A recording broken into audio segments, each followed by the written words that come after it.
biar waktunya makin efisien ya teman-teman, jadi kita bisa mulai nih gitu ya tentang webinar malam ini tentang AAS dan juga Manaki gitu. Jadi mungkin dari Kak Faisal aku kasih kesempatan pertama gitu ya untuk menyampaikan materinya dan nanti ada sesi diskusinya gitu. Silakan Kak Faisal, waktu dan tempat untuk Kakak.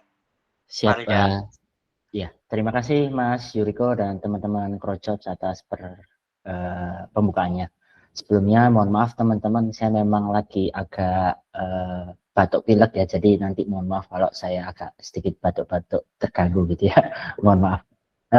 Terima kasih lagi sekali lagi teman-teman Crowdshot atas kesempatannya. Senang banget bisa sharing sama teman-teman. Wah ini cukup emis ya. 86 peserta di hari libur scholarship hunter, ini keren ini.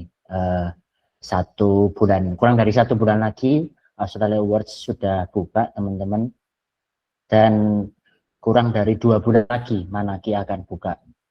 Mungkin sebelumnya bisa kasih reaction teman-teman, mana aja nih, saya pengen tahu nih yang sudah melakukan persiapan terlebih dahulu, termasuk mungkin berkas-berkasnya udah mulai dicicil, esainya mungkin udah dicicil. Wah, ada Mbak Nuri, ada Mas Adev, ada Mas Hasan, ada Mbak Marina. Wah, keren juga ini teman-teman, sudah beberapa langkah di depan ya. Semoga hari tahun ini menjadi rezekinya teman-teman lah, untuk yang sudah memulai duluan ya. Oke, saya izin share screen ya teman-teman.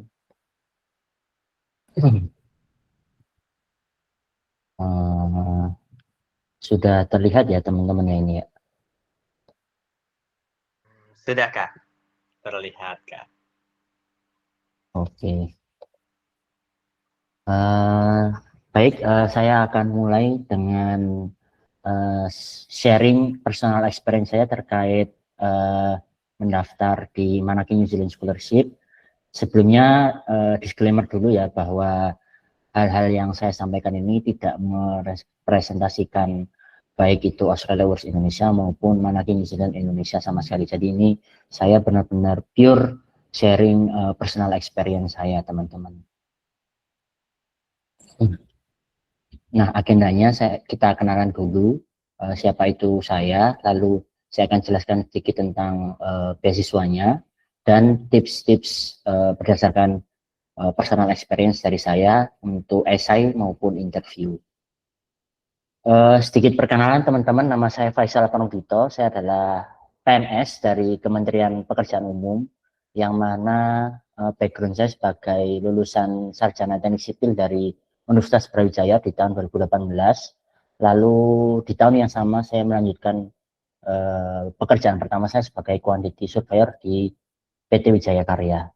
Setahun setelah itu saya langsung daftar CPNS dan alhamdulillah diterima sebagai junior engineer untuk Jafung Gedung dan Perumahan Kawasan Permukiman di Ministry of Public Works and Housing, Kementerian Pekerjaan Umum dan Perumahan Rakyat. Waktu itu masih merger ya kami ya dengan perumahan, dari 2019 sampai 2022.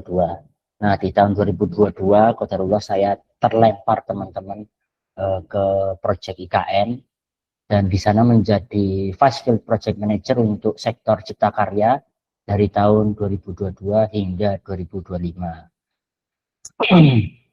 Nah, pengalaman inilah yang membuat saya sepertinya sudah terpantik ya untuk membutuhkan kuliah, karena memang di IKN itu proyek-proyeknya menggunakan teknologi-teknologi terkini, sehingga saya merasa ilmu saya waktu itu sudah mentok teman-teman. Sehingga di tahun 2024 saya memutuskan untuk daftar short course dari Australia Awards terlebih dahulu.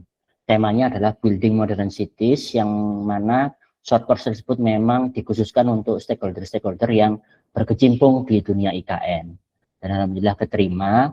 Lalu saya lanjutkan untuk daftar di Australia Awards dan Manaki New Zealand Scholarship sekaligus di tahun 2025. Dan alhamdulillah dua-duanya juga keterima. Cuman dengan beberapa pertimbangan saya akhirnya memutuskan untuk berpartner dengan Australia Awards. Hal ini juga dengan latar belakang saya sebagai alumni Australia Award Short Course, jadi saya pikir sekalian lah saya melanjutkan ke Australia Awards scholarship-nya yang reguler. Oke, mungkin cukup kita bedah scholarship-nya ya teman-teman.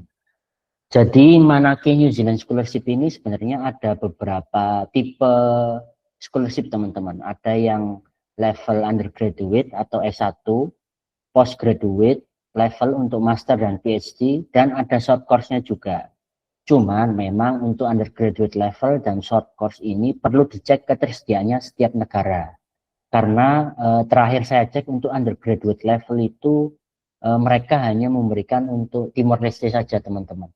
Jadi untuk S1 itu mereka hanya, terakhir saya cek untuk negara Timor Leste saja, untuk Indonesia masih belum sementara. Nah, Manake New Zealand Scholarship ini mirip-mirip dengan Australia Awards ya teman-teman. Jadi merupakan beasiswa yang impact development driven focus. Jadi benar-benar dicek terkait contribution plan kita, dan juga uniknya adalah beda negara itu beda organizer teman-teman. Jadi antara Manaki Laos, Manaki Filipina, dan negara-negara lain itu organizernya berbeda. Jadi jangan terkecoh teman-teman, biasanya di bulan-bulan Januari Februari ini sudah muncul bocoran-bocoran apa namanya pertanyaan esai untuk Manaki dari negara-negara lain. Nah, ini harus kita cermati ya, karena itu tadi organizer tiap negara itu berbeda-beda, jadi bisa jadi pertanyaan esai untuk Manaki Indonesia dengan Manaki Filipina gitu bisa jadi berbeda. Lalu beasiswa ini juga tidak ada batas umur dan tidak membutuhkan LOA teman-teman, karena sama seperti Australia Awards, jadi prinsipnya itu adalah kita dapat scholarship-nya dulu, baru setelah itu kita akan diarahkan untuk mendaftar kampusnya teman-teman. Jadi benar-benar tidak membutuhkan LOA. Nah, yang perlu kita cermati teman-teman, tidak semua universitas di New Zealand itu menerima scholar dari Manake New Zealand Scholarship. Jadi ini teman-teman perlu riset lagi teman-teman ya, terkait universitas tujuan teman-teman. Tapi setahu saya 8 universitas terbesar di New Zealand itu menerima untuk scholar dari Manake New Zealand Scholarship. Cuman itu lagi tetap perlu dicek, siapa tahu teman-teman mau daftar untuk kampus-kampus yang memang punya jurusan dedicated ya, dan tidak di luar dari 8 kampus besar New Zealand. Nah itu perlu dicek kembali apakah mereka menerima scholar dari Manake New Zealand Scholarship. Nah ini untuk timeline tahun ini teman-teman, ini ada di webnya.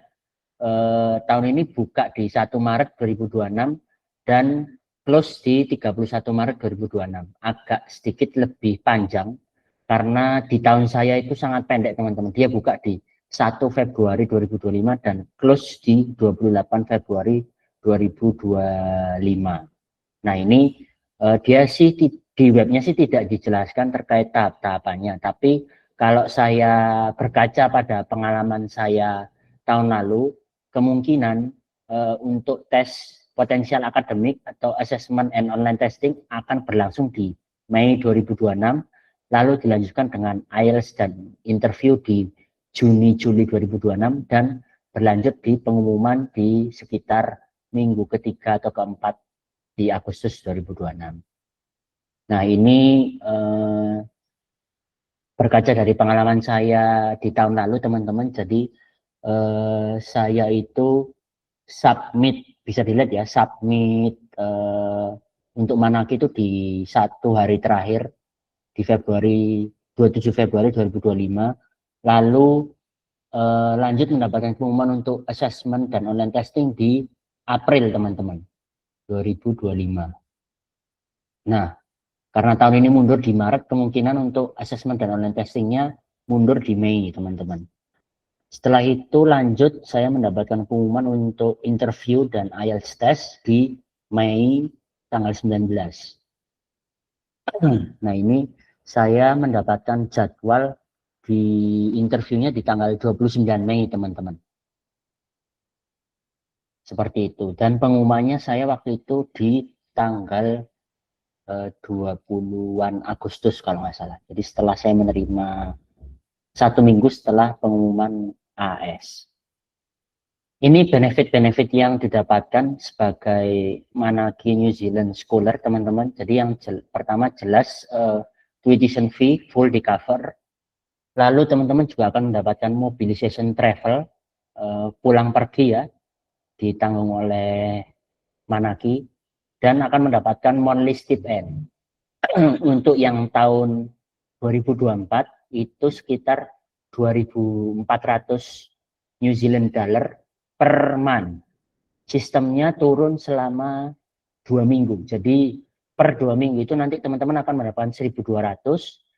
Makanya kalau diakumulasi jadi 2.400-an. Dan ini selalu naik tiap tahun ya teman-teman ya. Saya kurang tahu kenaikannya seberapa. Jadi kemungkinan di 2027 lebih besar daripada ini teman-teman. Lalu ketika sampai di New Zealand teman-teman akan mendapatkan establishment allowance sebesar 3.000 NZD, dan ketika pulang beberapa minggu sebelum pulang teman-teman akan mendapatkan relocation allowance sebesar 1.000 NZD. Terkait visa expenses juga ditanggung, termasuk MCU, kebutuhan visa kan perlu MCU dulu ya teman-teman ya. Nah itu teman-teman akan ditanggung. Sistemnya reimburse ketika teman-teman sudah landing di New Zealand. Jadi teman-teman harus menanggung terlebih dahulu ya terkait MCU sehubungan dengan kebutuhan visa. Lalu akan ditanggung juga untuk insurance-nya selama di New Zealand.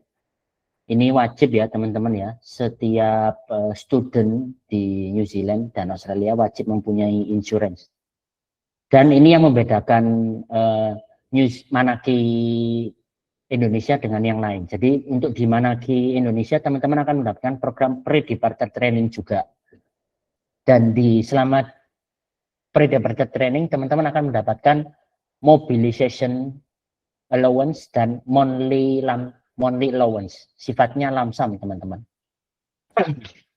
Yang tahun 2025 itu pre-departure trainingnya dibagi menjadi 2 batch, ada yang 5-6 weeks, ada yang 26 weeks. Nah itu tergantung dari IELTS-nya teman-teman. Ketika IELTS-nya teman-teman sudah lumayan bagus dan memenuhi minimum requirement kampus tujuan teman-teman, biasanya teman-teman hanya mendapatkan 6-5 minggu PDT. Cuman kalau di bawah itu bisa jadi lebih teman-teman. Lanjut ke tipsnya, ini statistik ya teman-teman ya. Ini untuk Australia Awards. Jadi saya sempilkan juga untuk statistik Australia Awards. Tahun kemarin ada sekitar 7.454 pendaftar, di mana yang shortlisted ke interview hanya 468 dan 192 orang yang diterima. Untuk Manaki bahkan lebih kompetitif lagi teman-teman. Tahun lalu hanya ada 70 scholars yang diterima, di mana 65-nya adalah jenjang master degree, sedangkan 5 orangnya jenjang PhD. Untuk jumlah pendaftarnya saya masih belum mendapatkan informasi, tapi rekan saya itu terakhir nomor urut pendaftaran sekitar 4.000, 5.000 something. Jadi memang sangat kompetitif teman-teman. Nah, sebelum lanjut, sama seperti Australia Awards, Manaki ini mempunyai priority development areas yang relate untuk SI teman-teman. Di sini ada semua di websitenya ya. Kalau boleh tahu, boleh kasih reaction yang sudah mengetahui Manaki priority development areas. Boleh kasih reaction tipis-tipis teman-teman. Mantap, sudah banyak yang mengetahui ya, ada beberapa yang mengetahui. Oke, Ini priority development areas-nya Manaki New Zealand Scholarship yang tahun lalu teman-teman ya. Semoga tahun depan ada perubahan karena memang kebanyakan teman-teman itu yang nanya terkait public health atau yang berhubungan dengan health itu memang sayangnya tidak ada di tahun kemarin. Nah, kita berdoa saja di tahun depan ada ya teman-teman. Jadi untuk tahun kemarin ada 2 tema besar terkait priority development areas-nya, yaitu climate change and resilience serta good governance. Nah, 2 tema besar ini dibagi lagi jadi beberapa tema kecil, yaitu climate change and environment yang dibagi jadi beberapa sub tema, disaster risk management, dan food security and agriculture. Sedangkan untuk good governance dibagi menjadi 2 subtema yang mengerucut ke beberapa tema-tema kecil. Ini yang teman-teman harus bahas di esai teman-teman. Nah, ini pertanyaan dari tahun lalu. Jadi dia ada 4 tema yang dibagi jadi 2 hingga 3 pertanyaan. Yang pertama terkait development relevance, dan ini ya teman-teman ya, setiap pertanyaan itu maksimal hanya 150 kata teman-teman. Jadi memang cukup singkat, cuman memang ada beberapa pertanyaan yang hanya kalau nggak salah itu 75 atau 100 kata bahkan. Kayak describe the situation ini seingat saya bahkan hanya 75 kata aja. 75 apa 100 gitu. Jadi nanti mohon dicermati ya. Terkait development relevance adalah 3 pertanyaan anak di mana ditanyakan terkait skill dan knowledge yang kita harap dapat terkait propose studi program kita. Lalu knowledge dan skill apa saja yang mau kita development. Jadi ini mungkin terkait skill gap ya, skill dan knowledge gap kita. Ini dibahas di sini. Dan terkait untuk apa knowledge dan skill gap yang kita sudah dapat di New Zealand, kita kontribusikan di Indonesia itu dalam bentuk apa. Nah, terkait relationship management juga ditanyakan terkait gimana cara kita mendevelop relationship yang menunjang pekerjaan atau studi kita. Ini kita disuruh mendescribe situation, lalu action dan outcome-nya. Nah, enaknya Manaki itu beberapa pertanyaan sudah ada metode STAR-nya teman-teman. Jadi kalau teman-teman tahu dalam menyusun esai itu kan ada beberapa metode ya, ada metode STAR, ada metode SMART. Nah, ini terkait Manaki ini enaknya ini terkait 2 tema ini itu sudah ada panduan metode STAR-nya teman-teman. Jadi lebih enak lah. Lalu ini juga ditanyakan terkait resilience kita teman-teman. Ketika kita jauh dari keluarga, teman, dan kerabat-kerabat, itu cara kita memotivasi diri itu seperti apa. Dan juga terkait resilience kita dalam hal studying overseas teman-teman. Nah, ini tips-tips dari saya terkait membuat esai.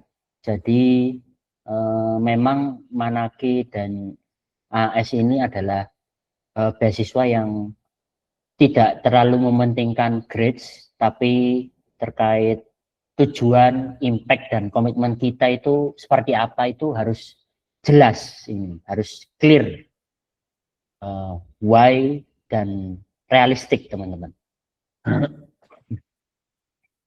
Lalu terkait kepemimpinan juga kalau bisa dibahas juga di esai leader, pertanyaan esai terkait relationship tadi.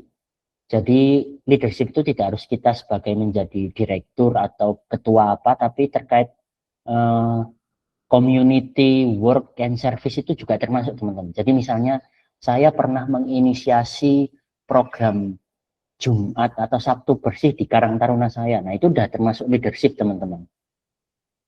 Nah, strong background dan experience itu sangat matters ya di beasiswa Manaki ini ya. Kebanyakan Manaki scholar yang saya tahu itu memang sudah sangat expert di bidangnya.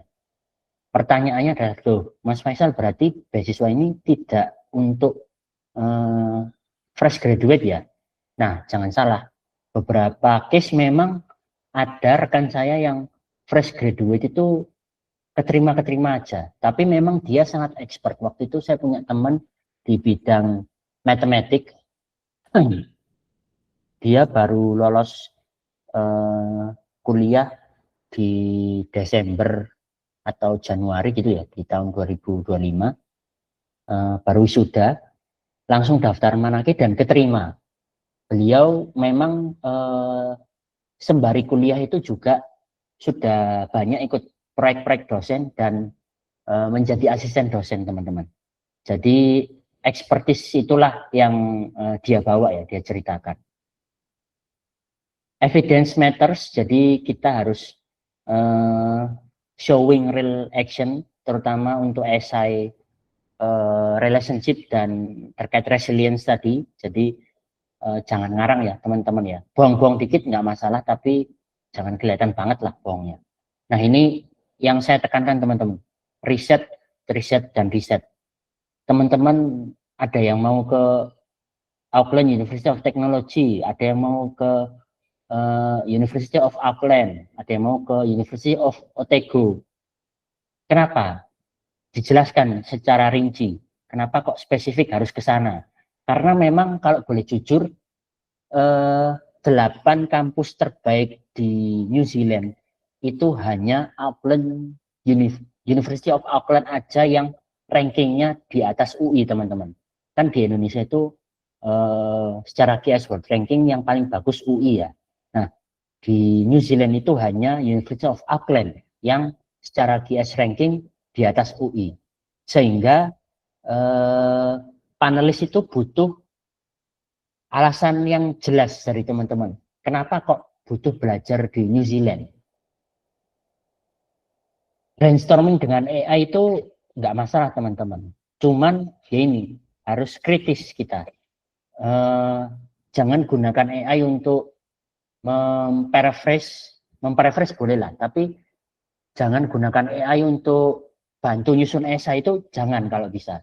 Jadi saran dari saya mungkin diketik dulu bahasa Indonesianya secara lengkap, sambil kita bahasa Inggriskan tipis-tipis. Kalau ada yang nggak ngerti baru minta tolong AI, itu nggak masalah lah. Nah, ini beberapa metode yang saya gunakan, yaitu metode STAR yang R-nya 2, di mana terdiri dari situation, task, action, result, dan satunya lagi adalah reflection. Jadi dari result ini kan biasanya tidak selalu berakhir manis ya. Ada result yang berakhir positif, ada yang result yang berakhir negatif. Nah, reflectionnya itu apa? Ini saya lebih suka metode STAR yang R-nya 2. Lalu use SMART method, di mana SMART ini terdiri dari specific, measurable, achievable, realistic, dan time bound.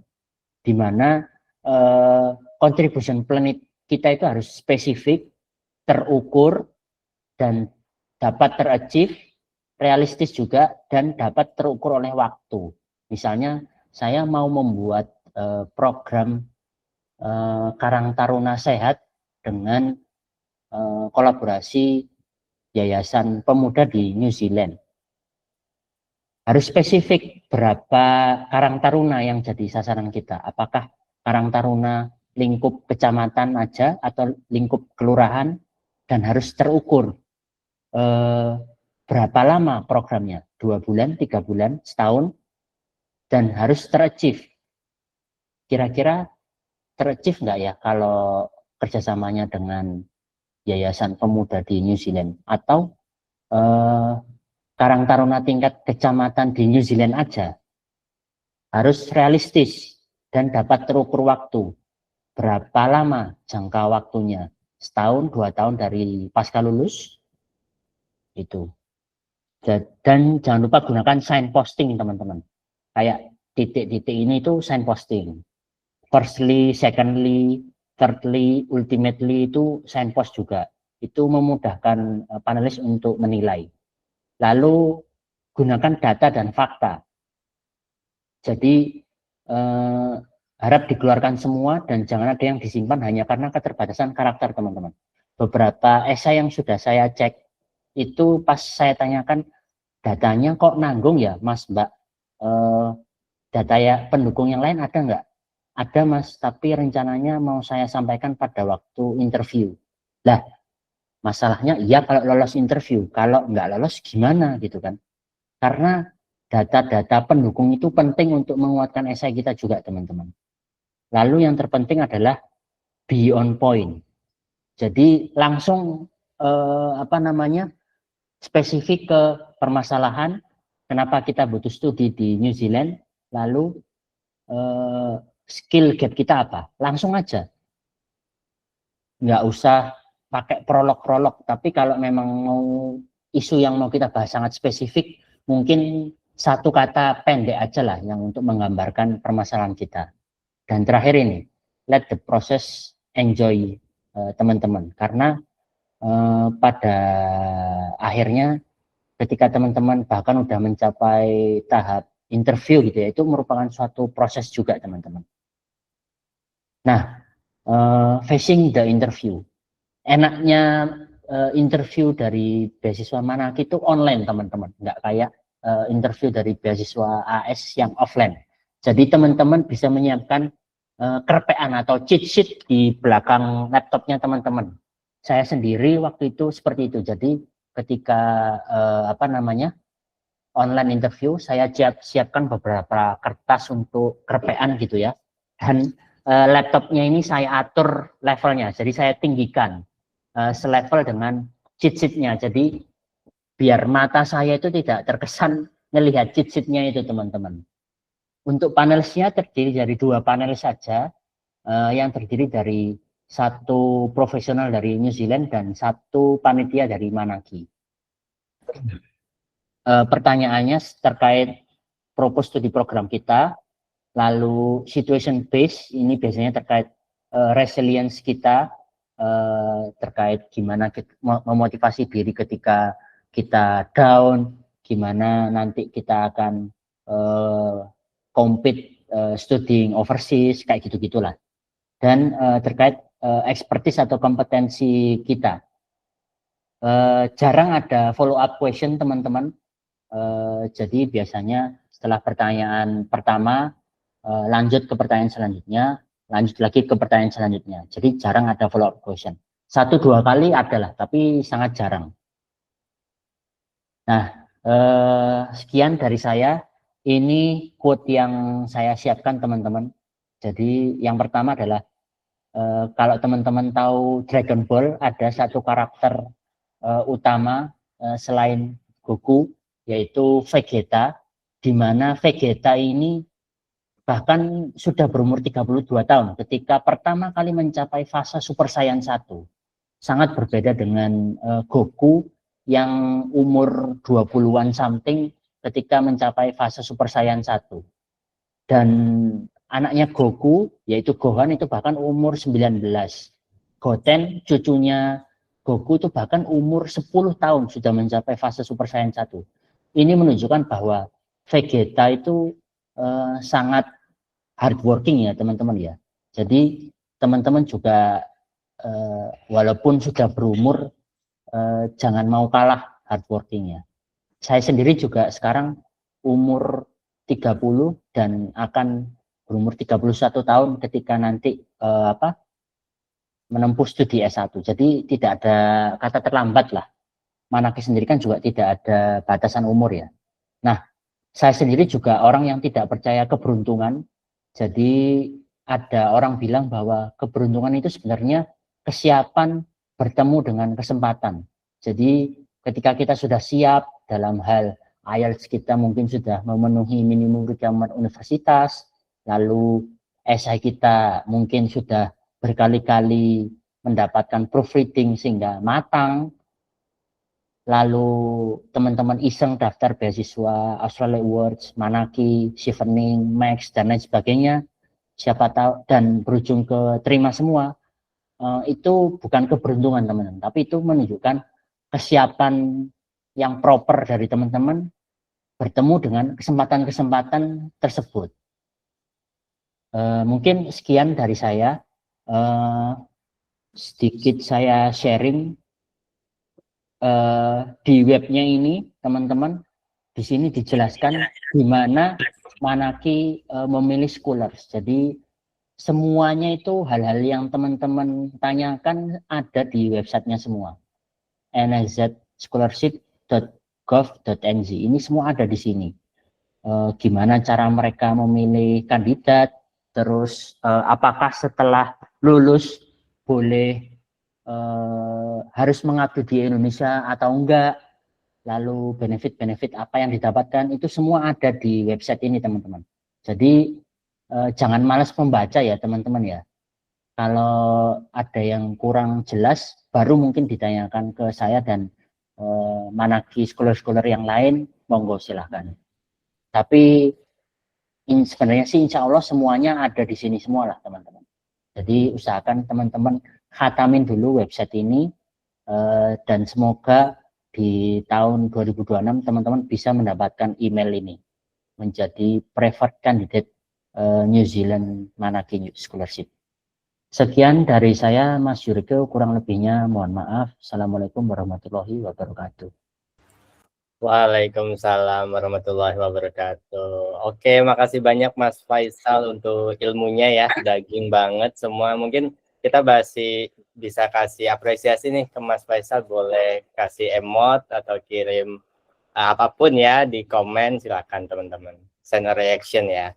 Oke, iya teman-teman. Tadi kan kita udah bahas nih tentang Manaki, lebih banyak Manaki, walaupun Mas Faisal sendiri sekarang lebih fokus ke AS gitu. Jadi nanti feel free aja kita discuss untuk keduanya gitu. Nah, biar mempersingkat waktu, kita udah datang juga nih salah satu pemateri kita yang memang di AS juga. Jadi di sesi ini kita akan lebih banyak bahas tentang AS gitu ya.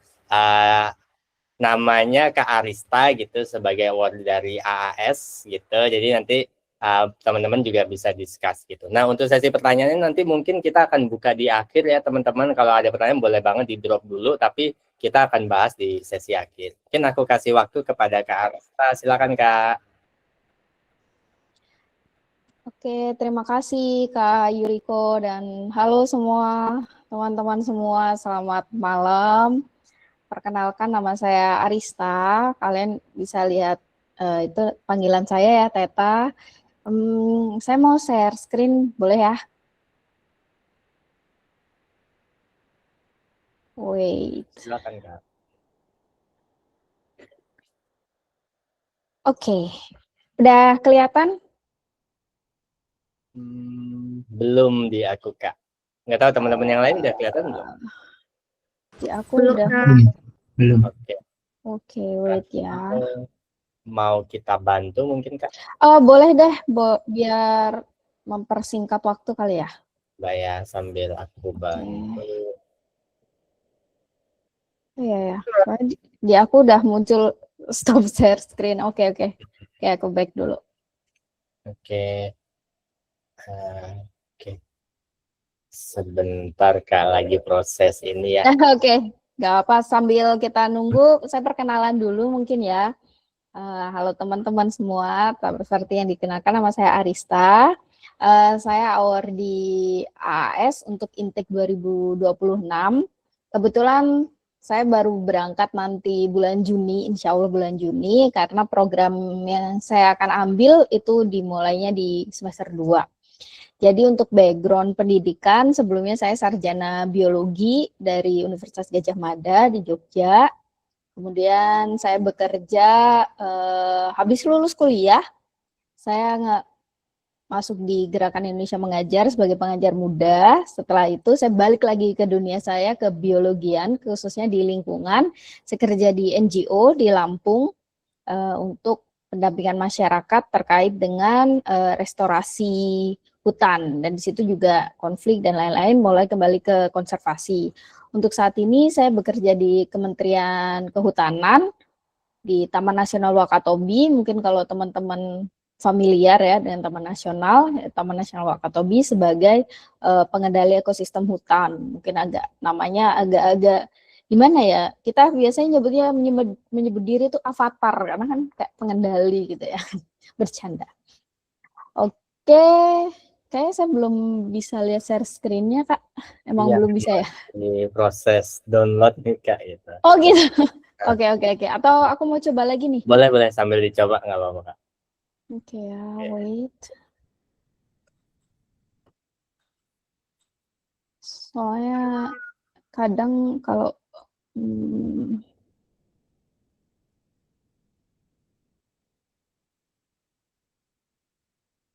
bisa nggak?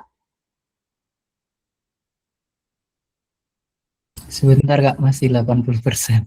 Ya, aku udah coba share screen lagi, udah muncul lagi nggak, Kak? Belum, Kak. Belum ada. Belum ada, Kak. Ya, tunggu ya. Kayaknya browsernya perlu update. Soalnya nyebutnya browser dan lain-lain. Aku coba bantu share screen ya, Mbak Teta. Oh, boleh, Kak. Terima kasih. Soalnya aku nggak bisa. Udah terlihat, teman-teman? Oh iya, udah, Kak. Ya, kelihatannya. Di tempat aku belum kelihatan. Oke. Tunggu ya. Oke. Terima kasih, Kak. Oke, boleh di next lagi aja. Sama seperti Kak. Oh, udah ya. Oke. Jadi saya di sini juga sama seperti Kak Faisal. Jadi kami di sini sebagai schooler yang sharing pengalaman kami untuk dalam proses seleksi ya. Jadi kita tidak mewakili AAI atau AAS, juga mungkin Manaki. Kita boleh di next slide. Nah, kalau Kak Faisal tadi bahas banyak New Zealand, kalau saya agak bahas negara tetangganya ya, Australia. Jadi ini saya ambil dari studi in Australia, websitenya. Jadi ada kenapa sih kita bisa atau pengen studi di Australia gitu. Salah satunya ada kampus-kampus yang memiliki atau sudah terkenal dengan kampus-kampus yang bagus gitu ya. Istilahnya kalau misalkan kita lihat itu QS ranking mungkin ya. Walaupun secara pribadi saya nggak begitu mendalami tentang QS ranking itu dalam menentukan pilihan kampus atau misalkan tujuan kuliah. Mungkin teman-teman nanti menjadi pertimbangan tujuan kuliah. Dan Australia tentu terkenal dengan beberapa kampus yang sudah sangat terkenal ya. Kalau misalkan kita tahu adalah The Group of Eight itu, kayak Melbourne, Sydney, New South Wales, Queensland, dan lain-lain itu memang sudah terkenal. Terus juga Australia ini juga memiliki ragam kultur yang banyak dan juga biodiversitas juga banyak.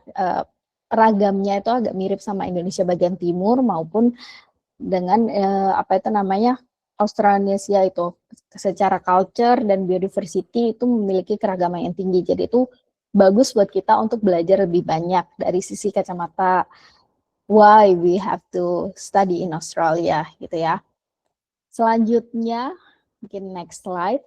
Nah, kita sedikit bahas tentang AAS. Jadi AAS itu apa? AAS itu adalah sebuah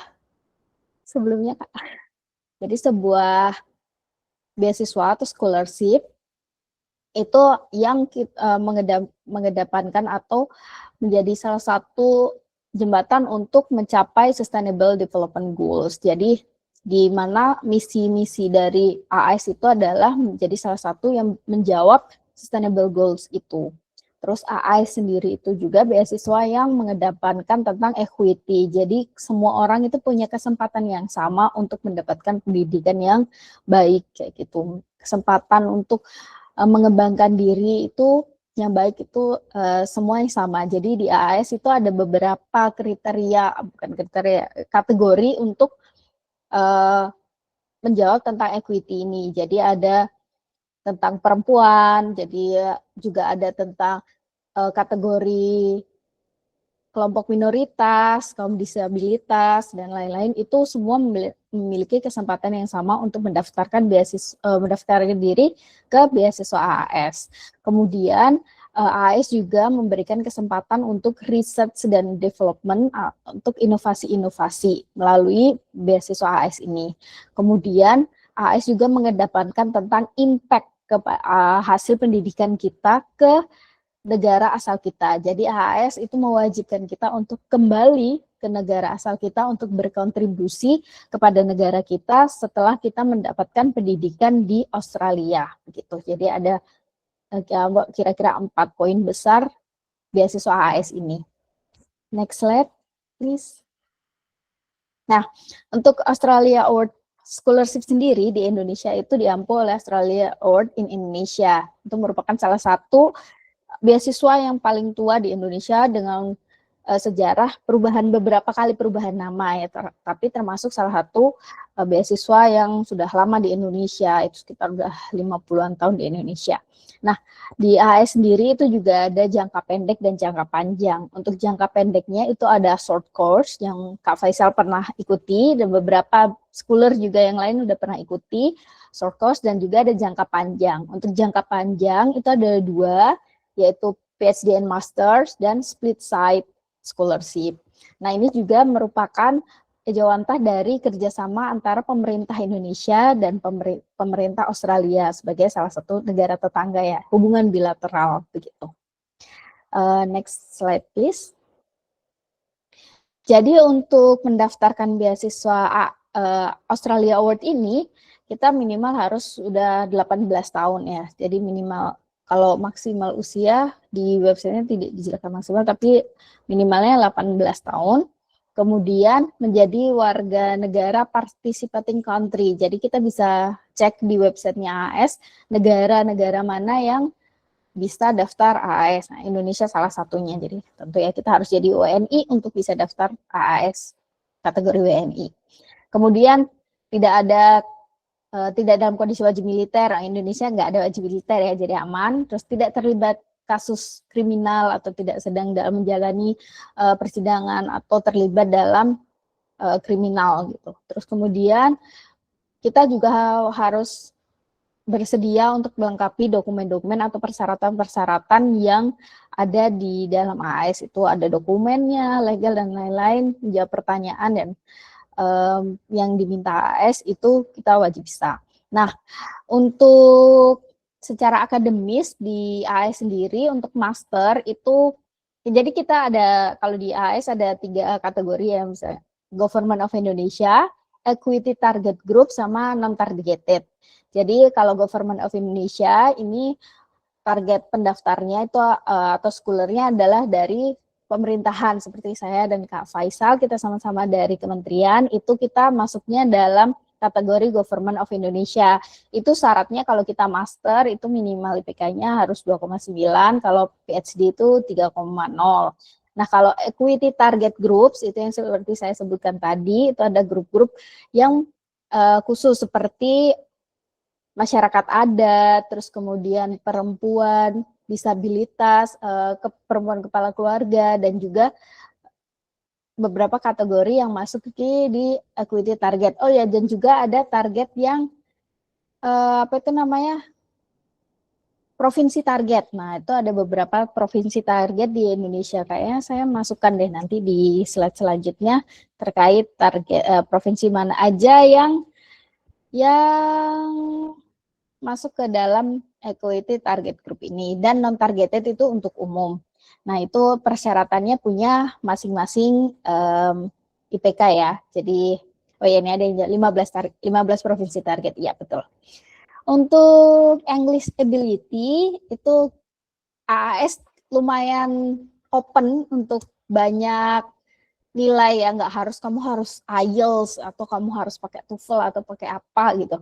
Enggak, jadi kita adanya apa dan itu ada kategorinya. Kalau IELTS minimal berapa, TOEFL ITP berapa, TOEFL IBT dan PTE.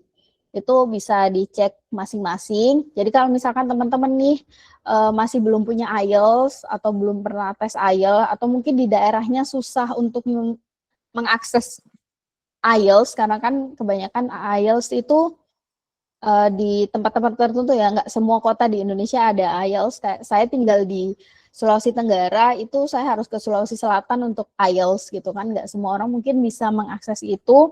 Jadi misalkan kita punyanya TOEFL gitu, daftar dulu pakai TOEFL, itu bisa gitu. Nanti di Australian Award-nya akan memberikan kita fasilitas 1 kali tes IELTS ketika kita sudah dipanggil untuk join interview. Jadi untuk interview nanti ada tes IELTS, di situ prediction test, dan nanti kalau misalkan ini ada 1 tes IELTS lagi yang disediakan oleh AAS setelah kita pre-departure training begitu.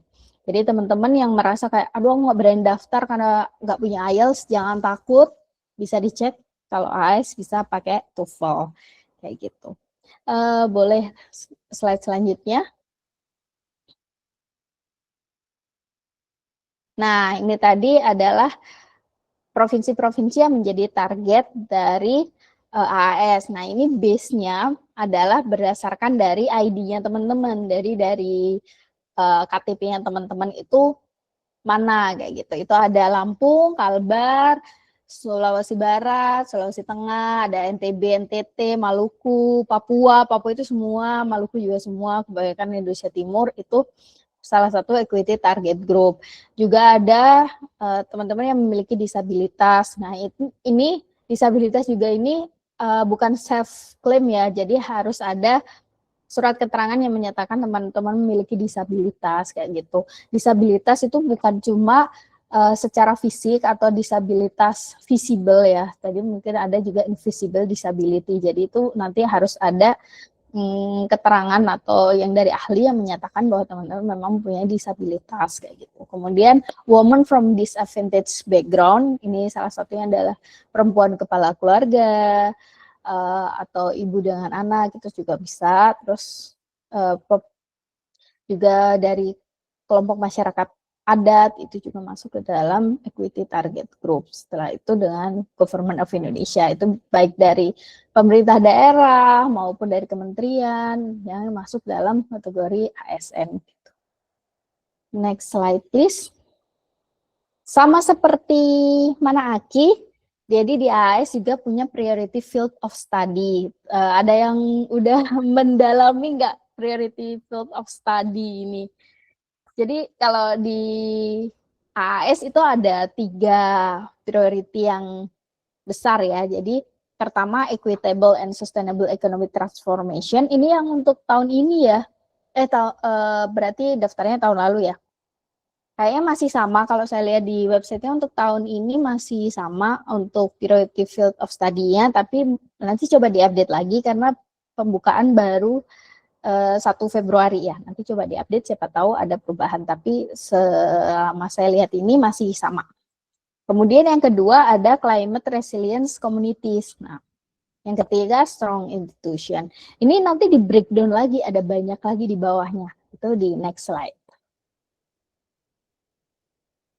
Nah, ini kalau misalkan teman-teman perhatikan terkait dengan priorities study ya. Jadi ini emang penting banget kita tahu kita itu mau studi itu di mana sih gitu, di part mana gitu. Yang ini nanti akan dibahas juga di isai kita gitu. Apakah kita merupakan kandidat dicari oleh scholarship? Nah, dari mana poin yang pertama kita bisa lihat, kita bisa nilai diri kita sendiri adalah kita inline nggak sama priority mereka kayak gitu. Misalkan saya adalah seorang konservasionis gitu, orang yang kerja di lingkungan. Kira-kira saya yang paling dekat gitu. Apa yang mereka cari dari saya itu yang mana, yang pas bagian dari mana? Kemungkinan besar adalah dengan men-tackle si climate change gitu. Climate change community itu di bagian mana yang saya akan berkontribusi. Nah, itu bisa dicari benang merahnya itu dari situ. Itu bisa membuat kita lebih bisa memetakan gitu potensi diri kita yang match sama apa yang dicari oleh beasiswa. Nah, itu perlu teman-teman gali mulai dari sekarang kayak gitu. Jadi benang merahnya ya istilahnya, benang merahnya apa yang kita punya, potensi kita apa yang dicari scholar itu biar bisa match gitu. Nah, selanjutnya boleh di next slide. Untuk alur pendaftaran, pertama application, jadi AAS itu semuanya online, semua datanya ada di satu sistem, dan itu deadline-nya pada 30 April 2026. Itu kok teman-teman bisa cek nanti apa aja yang ada di situ. Nah, tipsnya menurut saya kalau misalkan ini download dulu, nanti isi dulu di Word atau di file lain gitu. Ketika masuk lagi ke sistemnya kita sudah tinggal copy paste aja biar lebih mudah gitu. Walaupun secara misalkan kita langsung masuk di sistemnya, kita mengisi gitu, terus kita simpan, besok kita lanjutkan lagi itu juga bisa gitu. Nah, di sini juga trik adalah kerjakan apa yang ada dulu gitu. Jadi kalau misalkan nih teman-teman punya dokumen-dokumen atau apa yang misalkan masih belum ditranslate, terus juga masih kurang dokumen-dokumen, saya kayak referee letter, terus kemudian dokumen-dokumen pendukung lain gitu, yang sudah ada gitu dikumpulin dulu, diupload dulu itu boleh. Kalau misalkan belum ada dikumpulin dulu kayak gitu. Jangan stuck di satu step gitu. Jadi kita kerjakan dulu apa yang bisa kita kerjakan gitu, kayak misalkan step ini gitu, kayak misalkan aduh mentok banget di step ini, coba cari bagian-bagian lain yang bisa kita selesaikan lebih dahulu gitu. Jadi kita nggak mandek di satu titik terus stres di satu titik gitu, padahal tempat lain tuh ada poin-poin yang ternyata ini tinggal upload dokumen kok, ini ternyata tinggal isi form doang kok gitu. Jadi terus berproses dan sebaiknya hindari untuk submit di deadline. Soalnya kadang sistemnya error atau yang lain itu sebaiknya dihindari gitu. Kayak kita punya plan untuk misalkan nih kalau saya dulu ya tanggal 30 April nih deadline gitu. Saya nulis di timeline saya deadline-nya 2 hari sebelumnya. Kayak gitu. Jadi ini udah deadline gitu. Padahal sebenarnya saya masih punya waktu untuk misalkan review lagi gitu. Tapi di mindset saya itu harus selesai tanggal sekian gitu. Itu menghindari kita dari kepanikan atas banyaknya dokumen, dan mungkin kita nggak cuma lagi ngejar satu beasiswa aja ya, kemungkinan kita juga lagi ngejar beasiswa lain yang juga butuh perhatian kita gitu. Jadi memanage stres di situ. Kemudian ada namanya Joint Selection Team Interview, JST kita sebutnya, atau interview. Kalau AAS itu kita akan offline, jadi tahun kemarin itu ada di 2 kota, yaitu di Jakarta dan di Makassar. Yang mewawancarai itu ada 3 orang, 1 dari Australia dan 2 dari Indonesia. Semua ditanggung oleh AAS untuk biayanya, jadi teman-teman jangan takut misalkan kayak aduh nanti gimana ya kalau dipanggil gitu, itu di cover dari AAS walaupun sistemnya reimburse, jadi mungkin kita akan menunggu untuk di reimburse tapi akan dibebankan oleh AAS. Itu sebenarnya dulu itu agak mengejutkan juga, saya nggak tahu kalau interview pun itu ditanggung oleh AAS gitu ketika ternyata semuanya ditanggung gitu. Jadi salah satu beasiswa AAS itu adalah untuk menanggung biaya-biaya seperti itu. Lanjutnya itu dulu sekitar bulan Juli untuk JST interviewnya, kemudian announcement lulosnya itu di bulan Agustus, kalau nggak salah Agustus, baru mulai pre-departure training itu di September. Nah, setelah itu kita akan dipersiapkan untuk berangkat sekolah melalui pre-departure training. Nah, lamanya pre-departure training itu paling singkat 2 minggu, paling lama 26 minggu. Itu berdasarkan dari nilai IELTS teman-teman.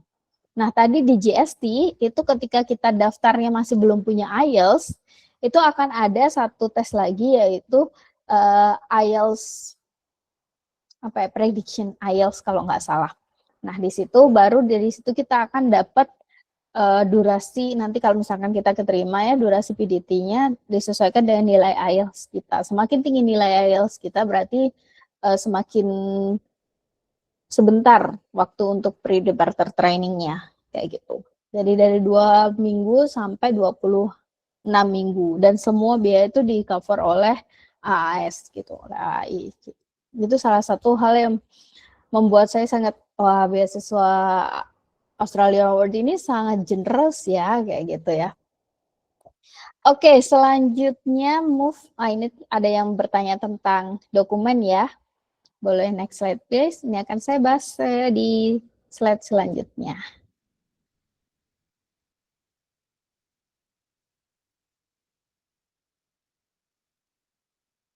Oke, untuk dokumen yang halo Kak, bisa di next slide.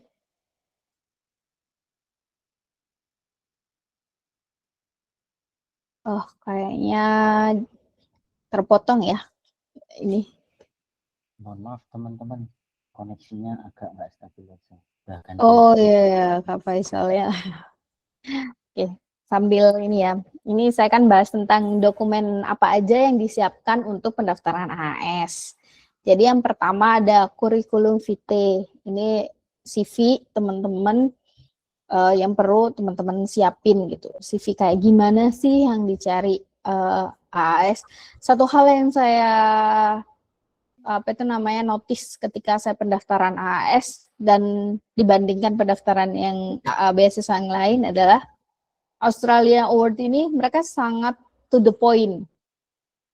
Mereka nggak suka bumbu-bumbu dalam misalkan essay kita atau CV kita. Mereka ngasih limit word yang dikit, terus juga ini dan ya mereka sukanya to the point. Nah itu menjadi poin yang menurut saya harus di-highlight untuk bahkan untuk kurikulum vitae gitu. Jadi kurikulum vitae juga to the point dan yang relevan sama apa yang teman-teman mau pelajari kayak gitu.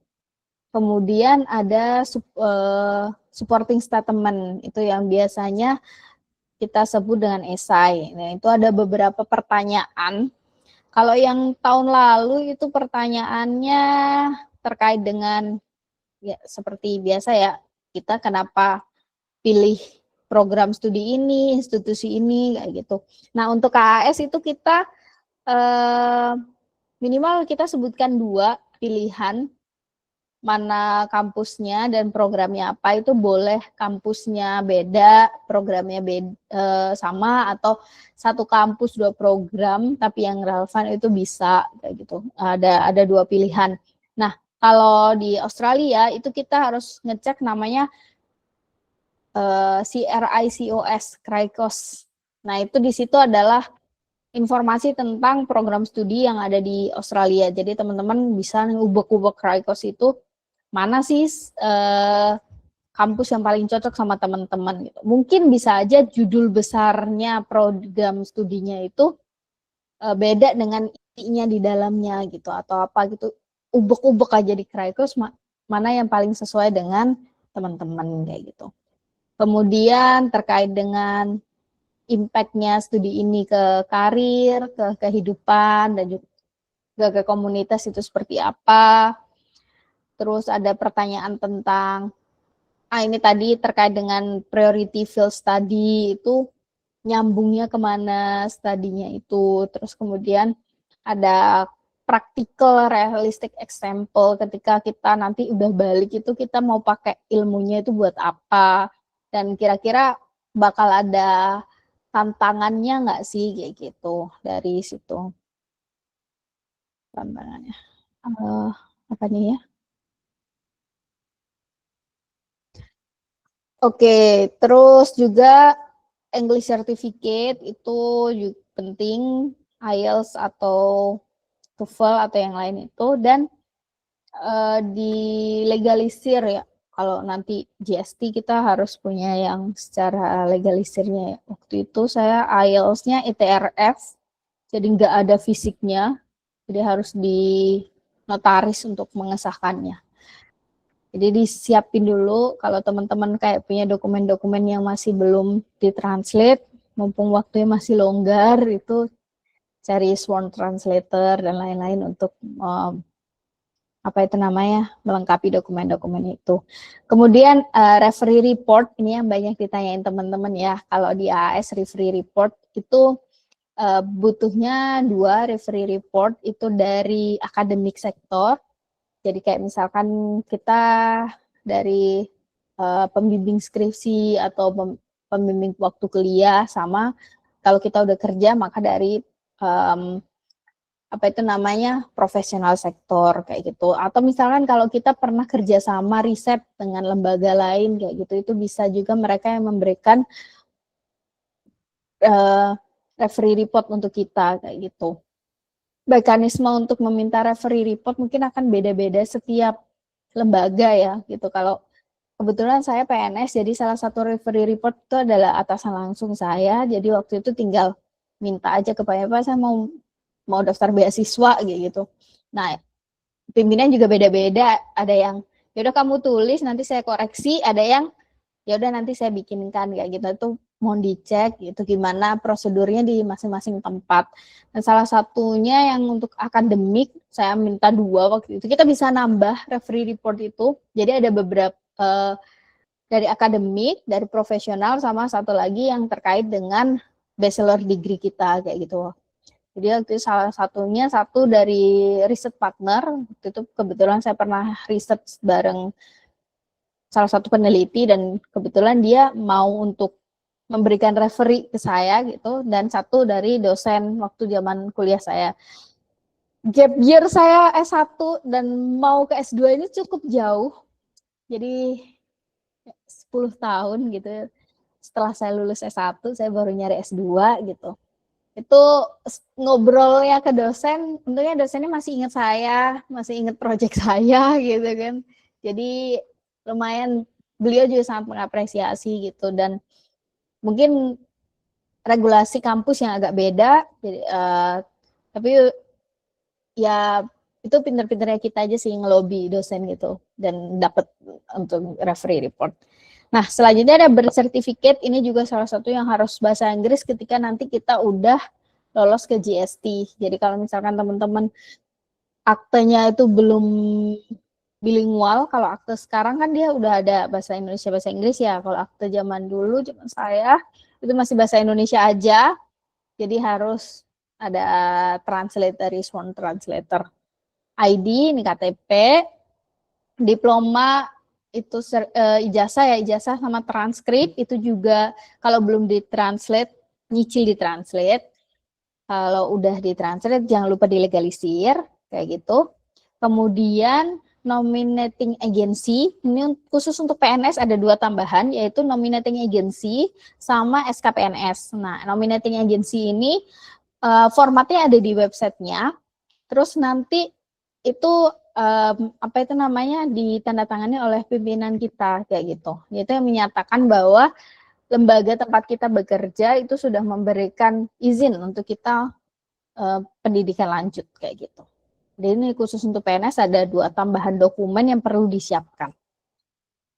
Oke, boleh next. Untuk pertanyaan-pertanyaannya nanti kami jawab waktu sesi diskusi ya teman-teman ya.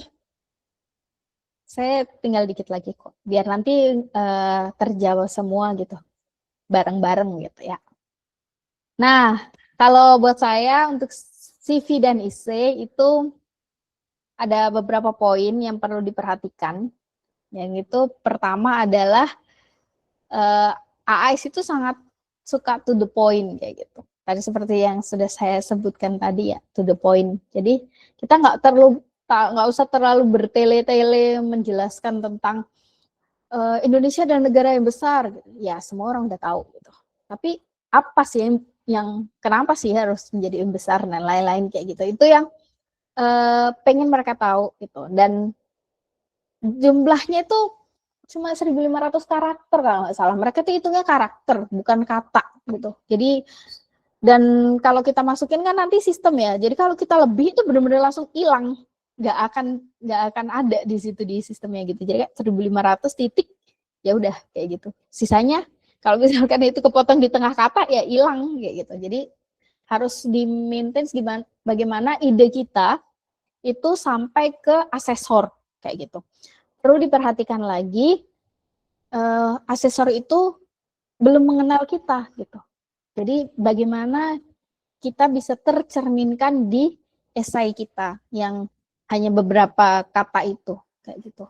Pemikiran kita tuh tertuang seperti tadi Kak Faisal bilang, nanti saya pengen jelaskan ini di interview. Ya kalau kita dipanggil interview gitu, alhamdulillah. Tapi kalau misalkan enggak, bagaimana caranya asesor itu mengenal kita gitu. Intinya itu. Terus kemudian ada poin selanjutnya adalah represent. Jadi merepresentasikan diri kita. Dan ini nyambung ke selanjutnya about you. Jadi esai itu adalah tentang kamu, bukan tentang orang lain, bukan tentang institusi kamu, tapi tentang kamu.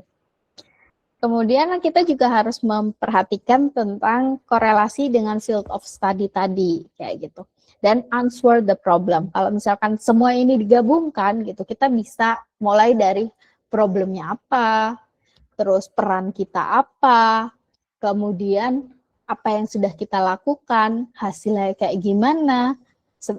Nyambung kayak Faisal juga tadi, hasilnya belum tentu itu positif. Kadang mungkin kita mencoba dan gagal. Tapi gimana kita mensikapi itu. Nah itu ada beberapa poin-poin kepemimpinan yang akan dilihat di situ. Misalkan bagaimana leadership kita, bagaimana resiliensi kita, bagaimana kita memanage tim kita, misalkan memanage tugas-tugas kita dan lain-lain itu secara eksplisit atau bahkan implisit tuh harus tercermin di esai kita yang dengan jumlah kata yang sedikit itu ya. Itu harus bisa merangkum hal-hal itu. Kadang kita mikirnya kalau saya dulu cukup panjang refleksi diri sebelum menulis esai gitu. Saya ngerasa sebagai PNS, saya tuh nggak berkontribusi apapun gitu. Saya nggak ada kontribusi apapun nih. Saya selama ini cuma kerja ya berdasarkan tugas dan fungsi aja kayak gitu. Tapi setelah ngobrol, refleksi dengan teman, refleksi dengan awardee yang sebelumnya saya juga ikut mentorship bareng teman gitu. Akhirnya itu menyadarkan saya sebenarnya kadang hal-hal kecil yang saya lakukan itu punya dampak, cuma kita nggak kerasa aja kayak gitu. Kalau misalkan nih teman-teman udah bingung stuck, saya nggak tahu saya mau ngapain, saya nggak punya capaian apapun dalam hidup gitu. Capaian terbesar saya adalah bertahan hidup gitu. Itu kita bisa merefleksi apa ya kira-kira. Kadang kita cuma menyiapkan bahan rapat kayak gitu. Misalkan ya, saya menyiapkan bahan rapat ini. Nah, dari bahan rapat yang kamu siapkan kira-kira hasilnya dapat apa? Oh, ternyata setelah itu muncul kebijakan ini gitu. Kita nggak sadar hal itu, tapi ternyata itu ada dan ada dampaknya kayak gitu. Mungkin kadang kita nggak notice, tapi mungkin orang lain di sekitar kita yang notice. Bagi saya perjalanan nyari beasiswa ini, perjalanan scholarship hunting, nulis esai dan lain-lain itu malah jadi kayak lebih ke perjalanan mencari tahu tentang diri saya sendiri lagi kayak gitu. Oh ternyata saya kayak gini, oh saya kayak gini kayak gitu. Jadi kita selain harus fokus dengan teknis-teknisnya, tips dan trik dan lain-lain, kita juga penting untuk tahu tentang diri kita sendiri. Yang itu yang kita tawarkan ke pemberi beasiswa. Saya punya ini loh, kayak gitu. Kalian mau nggak investasi ke saya? Istilahnya kayak gitu. Karena kan kita dapat beasiswa itu istilahnya kayak dapat investasi ya dari orang untuk mengembangkan diri gitu dari negara lain. Nah, kira-kira kita layak nggak dapat itu? Nah, itu yang perlu kita bahasakan di esai kita. Nah, secara teknis kita bisa pakai STAR, ya tadi situation, task, action, result atau reflection. Kemudian untuk target-target ke depannya itu saya pakai SMART kemarin, jadi apa itu namanya measurable dan lain-lain, bisa kira-kira bisa nggak ya kecapai, bisa nggak ya saya lakuin ini gitu dan lain-lain. Itu genuine, kita ya jadi diri kita sendiri aja ya gitu. Nggak perlu kita jadi orang lain gitu. Teman-teman nggak perlu jadi saya, atau mungkin teman-teman nggak perlu jadi Kak Faisal, atau teman-teman nggak perlu jadi scholar yang lain gitu. Jadilah diri kita sendiri kayak gitu. Terus kemudian gunakan real case, apa yang teman-teman pernah lakukan gitu. Sebaiknya jangan mengada-ngada, karena mengada-ngada itu makin mengada-ada, makin mengada-ada, makin mengada-ada kayak gitu loh. Jadi real case aja, yang kadang sesuatu yang sehari-hari kita temui kayak gitu. Tapi ternyata ada dampaknya. Kita lebih menggali ke diri kita sendiri untuk ditampilkan keluar. Di situ untuk CV dan esainya. Next slide please. Selanjutnya, setelah kita bisa meyakinkan asesor ya terkait dengan CV dan esai kita akan bertemu dengan yang namanya interview. Kalau AAS kemarin saya di Makassar, jadi interviewnya itu sekitar 30 menit. Jadi 5 menit itu introductions, terus kemudian tanya jawab selebihnya. 30 apa 20 menit ya, 30 menit kalau nggak salah. Jadi di interview itu kita menjelaskan dulu, memperkenalkan diri kita dulu sekitar 5 menit. Kemudian habis itu sudahlah tanya jawab lah dengan interviewer. Waktu itu interviewer saya satu profesor dari Australia, satu profesor dari Indonesia, dan satu profesional dari Indonesia. Nah, yang profesor dari Australia itu bidangnya adalah ekologi. Bidangnya adalah lingkungan. Saya udah mikir mati saya. Saya nggak bisa cuap-cuap nih, nggak bisa nambah-nambah micin nih di dalam interview saya gitu. Karena itu adalah bidangnya beliau. Kalau saya nambah-nambahin pasti ketahuan kayak gitu. Nah, di situ kayak oke, apa yang saya tulis di saya adalah apa yang saya alami, itu adalah diri saya. Jadi penting untuk kita mengerti apa yang kita tulis, apa yang kita ingin sampaikan, apa yang kita tuju, itu lebih penting daripada kita menghafalkan isi esai kita. Karena percayalah, ketika kita di ruang interview, kita lupa isi esai kita. Itu yang saya alami sih. Jadi kayak saya nggak inget detail satu-satunya isi saya, walaupun saya udah baca itu kayak berpuluh-puluh kali gitu. Tapi ketika kita berhadapan langsung dengan interviewer, ada tension, ada stres, ada banyak hal yang berkecamuk di situ, yang itu kadang buat kita tuh buyar. Tapi perlu diingat lagi, esai itu kita yang nulis, kita itu tentang diri kita, jadi yang paling tahu adalah kita. Nah, bagaimana kita menyampaikan itu? Sebelumnya via tulisan, sekarang via lisan. Nah, itu di interview. Kembali lagi, seperti ini juga yang disampaikan oleh para interviewer sebelum interviewer waktu saya GST, yaitu be yourself, be genuine, be yourself. Itu yang mereka sampaikan ke kami sebelum wawancara kayak gitu. Karena yang mereka ingin tahu adalah kita, bukan yang lain. Gitu. Tenang juga perlu agar kita nggak lupa fokus kita mau kemana, apa yang mau kita sampaikan.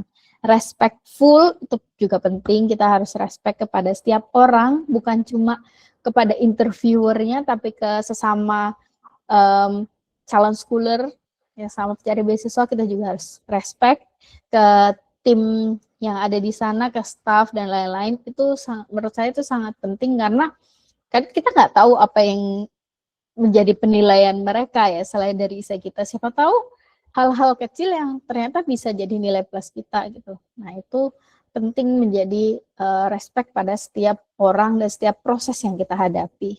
Dan prepare. Apa yang bisa kita prepare yaitu tahu apa yang kita tulis, apa tujuan kita, apa yang mau kita sampaikan, dan juga mungkin kalau interview mungkin nanti kita bahas adalah prepare tentang introduction yang 5 menit itu. Karena 5 menit pertama itu akan menentukan arah kemana kita akan digali kayak gitu. Kayaknya itu udah terakhir di slide presentasi saya. Oke, ya betul, itu yang terakhir. Terima kasih atas kesempatannya, saya akan kembalikan. Kalau misalkan teman-teman mau email atau ngobrol dengan saya, bisa melalui email saya di surat.arista@gmail.com atau bisa DM di Instagram @tarisya. Oke, terima kasih. Saya kembalikan ke Kak Yuriko. Terima kasih juga Kak Hasal. Oke, terima kasih banget Kak Teta untuk penjelasan beasiswa AS gitu ya, ada lengkap banget gitu ya. Jadi ini jadi salah satu peluru nih untuk teman-teman yang memang ada rencana untuk apply untuk AS gitu.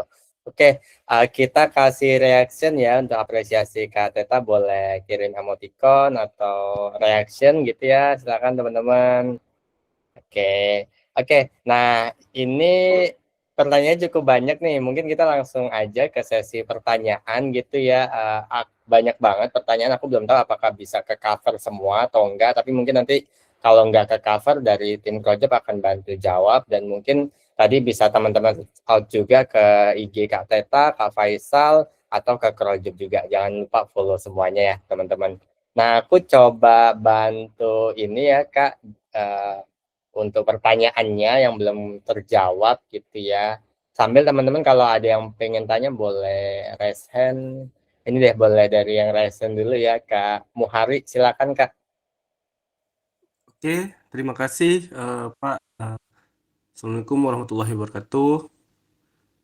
Saya mau bertanya begini, Mas. Kan tadi ada tes IELTS di beasiswa ini. Kalau kita mempunyai sertifikat resmi sebelum tes itu, apakah kita bisa menghindarin tes ini?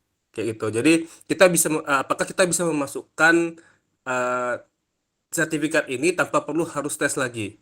Dan yang kedua, mungkin pertanyaan saya ini mungkin eh, bagaimana kita tahu kompetensi diri kita bahwa kita ini memiliki kelebihan. Misalnya kayak contoh kayak mungkin kita sama Mbak Mas, kita sama-sama PNS, tapi kan kadang kita kan hanya bekerja harian menurut job desk yang ada. Tapi bagaimana kalau teman-teman yang bukan PNS atau mungkin dosen swasta atau mungkin dia kerja di swasta atau ada yang tidak belum bekerja. Nah, tolong tips-tipsnya mungkin apa yang bisa mengganti dari job desk tersebut. Terima kasih. Ya, silakan mungkin Kak Teta atau Kak Faisal yang ingin menanggapi. Silakan Kak. Boleh saya menanggapi yang terkait dengan IELTS ya? Silakan Kak. Oke, untuk di AS sendiri ketika kita daftar, kita akan memasukkan skor IELTS atau TOEFL atau English Certificate ya istilahnya yang memang asli. Tapi tes yang akan dimasukkan itu jika kita belum punya IELTS. Jadi kalau misalkan kita daftarnya via TOEFL atau PTE dan yang lain, maka kita akan ada tes IELTS. Tapi kalau kita misalkan sudah punya IELTS, apalagi yang nilainya sudah mencukupi untuk beasiswa, maka kita tidak ada tes IELTS lagi. Tapi kalau misalkan kita sudah punya IELTS, tapi nilainya masih kurang untuk universitas yang kita tuju, tapi sudah cukup untuk daftar di AS, maka kita masih harus ikuti tambahan untuk English-nya, untuk bahasa Inggrisnya, dan juga untuk mengambil IELTS lagi, kayak gitu Kak. Oke, terima kasih Mbak Oke. Teta. Oke, terima kasih Kak Teta. Mungkin aku lanjut ya ke Kak Ilma Riani. Silakan Kak, open mic-nya boleh. Kak, mungkin pertanyaan tadi Kak, sorry Kak, Oh. mungkin yang masalah tadi job desk tadi kan kita kan karena kita PNS mungkin kan. Nah, mungkin ada untuk tips teman-teman ini kan yang tidak PNS mungkin apa yang bisa mengganti itu sehingga mereka bersemangat untuk mencoba itu Kak. Jadi kan karena kita PNS mungkin kita punya job desk nih. Sementara kan mereka ada mungkin yang tidak punya job desk. Mungkin apa yang bisa membuat memotivasi mereka untuk bisa mencoba Kak. Terima kasih. Ini saya jawab atau Kak Faisal dulu nih? Jadi sebenarnya seperti yang saya sampaikan tadi, kalau untuk saya perjalanan mencari beasiswa ini malah jadi perjalanan saya untuk lebih mengenal diri saya sendiri, kayak gitu. Jadi baik kerjaan kita apapun atau pengalaman kita apapun itu bisa kita tuliskan di sini kayak gitu. Misalkan sebelum saya PNS, saya adalah seorang fasilitator masyarakat gitu, bekerja swasta istilahnya, NGO ya, berprestasi juga. Nah, di situ job desk-nya juga nggak begitu jelas sih. Kamu mendampingi masyarakat gitu. Tapi di situ ada hal-hal yang bisa kita gali gitu. Sini kan terkait dengan apa yang telah kita lakukan dengan kontribusi kita, apakah itu inline dengan apa yang scholarship cari gitu. Misalkan saya ambil contoh dari bidang saya ya, mungkin yang akan lebih familiar. Kalau teman-teman dari bidang lain, saya mohon maaf, takutnya nanti saya salah, jadi saya ambil dari bidang saya, yaitu terkait dengan lingkungan. Banyak aktivis-aktivis lingkungan yang punya pekerjaan lain gitu. Tapi mereka secara kegiatan lingkungan, mereka aktif. Misalkan saya aktif di lembaga bank sampah gitu. Nah, itu bisa kita sampaikan sebagai hal kontribusi kita terhadap lingkungan kita. Kalau misalkan bank sampah itu lingkup dusun gitu. Saya aktif di bank sampah lingkup atau desa lah ya, nggak besar. Desa A. Nah, di situ kita bisa sampaikan bahwa saya melakukan ini dengan aktif di bank sampah, saya berkontribusi dalam mengurangi sampah di desa saya berkontribusi dalam mengedukasi masyarakat tentang pemilahan sampah. Sejauh ini saya sudah mendapatkan 4 orang masyarakat yang mau berkontribusi menyumbangkan sampahnya ke bank sampah. Hal seperti itu mungkin bagi kita adalah hal yang remeh gitu, 4 orang doang gitu.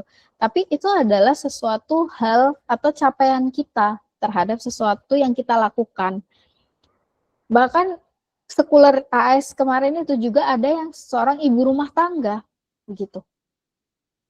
Kalau kita mikir ibu rumah tangga ngapain kayak gitu, ternyata tuh ada banyak hal yang bisa dilakukan dengan sebagai ibu rumah tangga. Dia concern di bidang perkembangan anak misalkan ya. Dia concern di bidang bisnis rumah tangga atau hal-hal yang ada di sekitar kita sehari-hari yang mungkin kita nggak sadari. Itu mungkin yang perlu kita gali lebih dalam ke diri kita gitu. Buat teman-teman yang tidak di bidang yang punya job desk jelas gitu. Itu ada banyak hal yang secara kita tidak sadari itu merupakan potensi di diri kita. Kita punya potensi yang mungkin kadang nggak kita sadari. Kita perlu juga mungkin komunikasi, ngobrol sama teman-teman kita, atau ngobrol sama orang-orang yang mungkin melihat potensi kita. Bahkan tadi, walaupun saya sebagai PNS, saya punya job desk yang jelas gitu ya, tapi PNS itu sangat rutinitas gitu. Maksudnya hari-hari yang ngerjainnya itu gitu. Nah itu kadang ngerasa saya nggak punya kontribusi apa-apa kecuali penyerapan anggaran.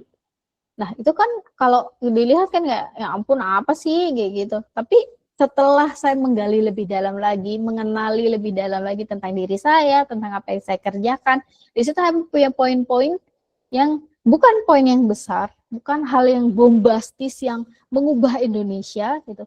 Tapi itulah menjadi pijakan saya untuk mengenal diri saya, dan di situ saya tahu sebenarnya problem yang saya hadapi itu ini.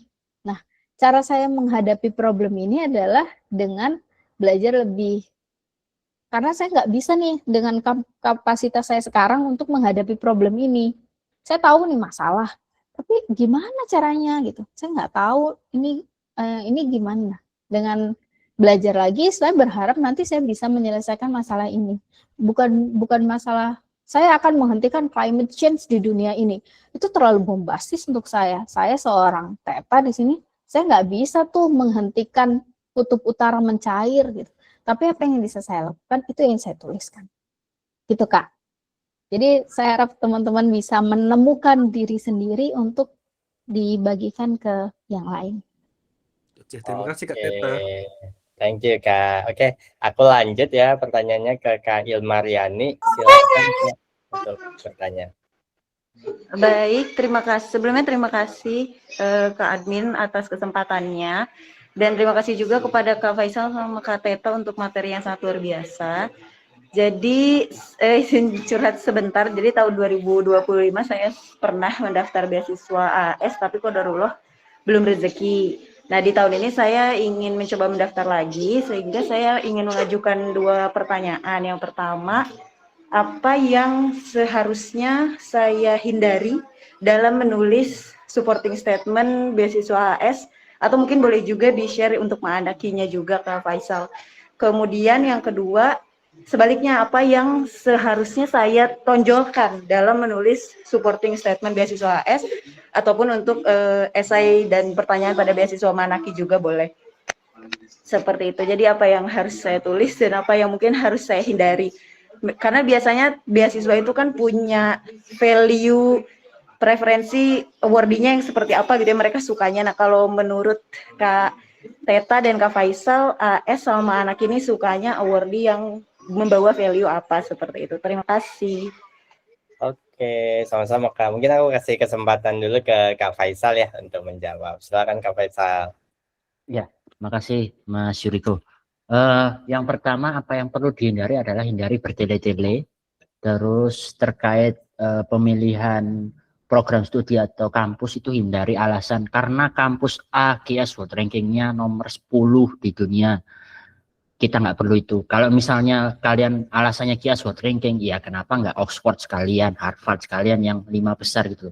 Ngapain harus AS, ngapain harus Manaki. Bahkan New Zealand yang kampus ranking tertingginya cuma 1 daripada UI, yang lainnya di bawahnya UI, itu kan konyol ya. Jadi memang hindari alasan itu. Jadi alasannya harus spesifik, yaitu katakanlah kita mau belajar tentang disaster management. Di Australia ada kampus Newcastle University yang punya satu-satunya kampus di Australia yang punya program studi Master of Disaster Management dan sudah terakreditasi oleh United Nations, katakanlah seperti itu. Itu alasan yang jos. Jadi inilah pentingnya kita untuk riset, teman-teman. Kenapa kok milih program studi Public Health di UQ bukan di Unimap, padahal secara GS ranking lebih bagus di Unimap. Oh, karena di UQ ada Profesor Faisal Pramudito yang mana ada riset tentang malaria di NTB. Beliau pernah riset malaria di NTB di tahun 2024 dan saya mau tackle masalah malaria di NTB. Jadi saya perlu belajar di UQ karena ada Profesor Faisal Pramudito di sana ngajar. Nah, yang kayak gini-gini nih yang dibutuhkan. Taunya dari mana Mas Faisal? Riset. Di website kampus itu lengkap. Kalau misalnya cari dosen, ketik aja Unimap Expert di Google atau Adelaide University Expert di Google, itu langsung keluar semua halaman terkait list dosen-dosen. Kita tinggal ketik aja di sana isu yang mau kita tackle, misalnya terkait tentang malaria atau supply chain, di situ ada langsung semua keluar. Bisa juga minta bantuan AI, ChatGPT. AI itu mainnya persona teman-teman ya. Jadi katakanlah kalau pakai ChatGPT, biasanya prompt saya itu katakanlah saya mau belajar Master of Public Health di UQ. Saya promptnya kayak gini. Anda adalah konselor education di tingkat pendidikan tinggi atau kuliah yang sudah berpengalaman selama 10 tahun di Australia. Saya mau belajar Master of Public Health di University of Queensland. Tolong jelaskan ke saya kenapa saya harus milih UQ sebagai tempat belajar Master of Public Health dibandingkan kampus-kampus lain di seluruh dunia. Syukur-syukur kalau bisa. Karena kan Master of Public Health yang terbagus bisa jadi bukan di UQ, bisa jadi di Harvard atau di University of Birmingham mungkin. Nah itu nanti ChatGPT akan jawab secara runut. Kalau nggak puas, tanya lagi secara detail. Makanya tadi saya bilang pakai AI nggak apa-apa, tapi ingat kita harus kritis, teman-teman. Saya sendiri jujur juga pakai bantuan AI untuk menentukan program studi saya. Jadi di situ langsung dijembrengin semua alasan-alasannya. Terus, sorry, pertanyaan yang kedua tadi apa ya, Mbak? Ini Kak,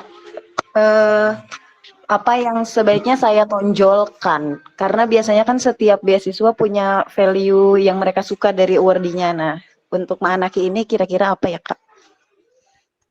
Yang ditonjolkan, ya seperti yang saya bilang tadi, dua-duanya baik AAS maupun Manaki itu beasiswa yang experience based. Jadi expertise kakak lah yang harus ditonjolkan. Saya punya pengalaman 10 tahun di bidang disaster management, katakanlah. Saya punya pengalaman 3 tahun di bidang supply chain internasional. Itulah yang harus ditonjolkan. Yang jelas buat panelis katakanlah punya pengalaman di bidang disaster management.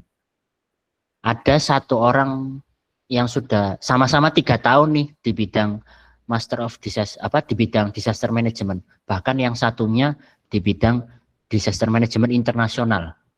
Nah, value apa yang bisa kita tonjolkan untuk bisa compete dengan mereka? Katakanlah, oke, memang dia disaster manajemennya ekspertisnya tingkat internasional, tapi saya punya pengalaman 1 tahun kerja bareng BNPB, 1 tahun dengan Satgas tanggap darurat Kementerian PU. Saya pernah bantu Satgas tanggap darurat PU bikin SOP terkait keadaan rehab rekon tanggap darurat. Itu yang lebih relevan dengan keadaan di Indonesia, bukan yang disaster management internasional. Hal-hal yang kayak gini yang perlu kita tonjolkan, Mbak Ilma. Jadi expertise kita kan intinya ini kita mau mengimpress ya calon sponsor kita, karena investasi mereka itu nggak main-main ya, ratusan beberapa puluh miliar lah, karena terkait tuition fee dan biaya hidup bulanan di sana. Jadi ya apa yang bisa kita berikan untuk teman-teman di FED biar kita itu bisa membawa dampak gitu loh untuk Indonesia. Dampak ini tuh jangan seperti kata Mbak Teta tadi ya, jangan yang mendaki-daki kayak saya mau menghentikan mencairnya kutub es utara, nggak kayak gitu. Mulai dari yang kecil-kecil dulu aja, yang sekitar kita dulu aja. Saya pengen kecamatan saya itu terbebas malaria, karena dari tahun ke tahun tren malaria di kecamatan saya itu selalu naik terus. Nah, saya pengen belajar tentang gimana caranya men-tackle malaria dengan belajar di Master of Public Health di UQ, karena ada Profesor Faisal Penungbito yang pernah meneliti kasus malaria di NTB. Jadi saya perlu itu belajar tips trik men-tackle combating malaria. Nah, padahal kan tingkatnya kecil ya, cuma di tingkat kecamatan, tapi itu impactful karena yaitu tadi kita harus bisa terukur juga gitu loh. Syukur-syukur kalau kemampuan kita lebih dari itu. Tapi kan itu bisa diceritakan di contribution plan kita untuk long termnya ya. Tingkat malaria 0 level provinsi misalnya, itu kan long termnya gitu. Mungkin kayak gitu sih teman-teman. Terus mungkin sedikit jawab pertanyaan di chat ya. Ini banyak yang bertanya terkait referee letter sama IELTS dan transkrip akademik dan lain sebagainya. Untuk referee letter untuk master seperti kata Kak Teta tadi ada 2, yang satu sifatnya akademis dan yang satu sifatnya bebas terserah.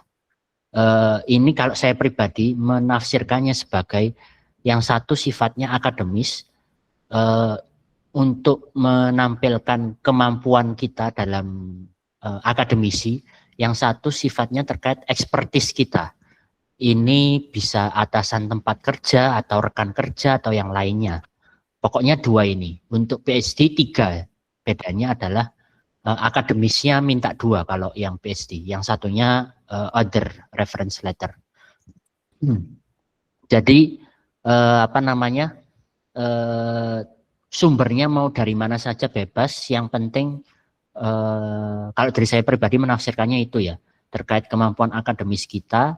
Dan ini tidak harus dosen. Tadi Kak Teta pernah menceritakan beliau pernah ikut membantu riset koleganya, sehingga kemampuan akademisnya Kak Teta bisa tercermin dari reference letter dari koleganya ini untuk riset gitu kan. Riset kan juga kemampuan akademis ya. Yang satunya terserah, bisa dari atasan, senior.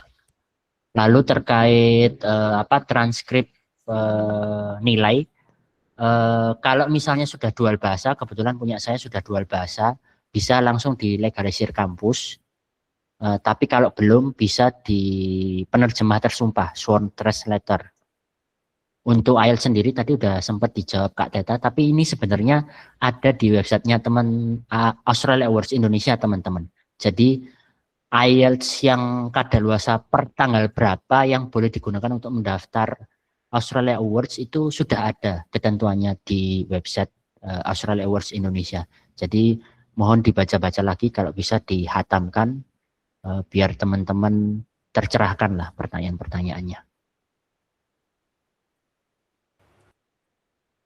Oke Kak Faisal, makasih banyak untuk jawabannya. Mudah-mudahan menjawab ya Kak Ilma.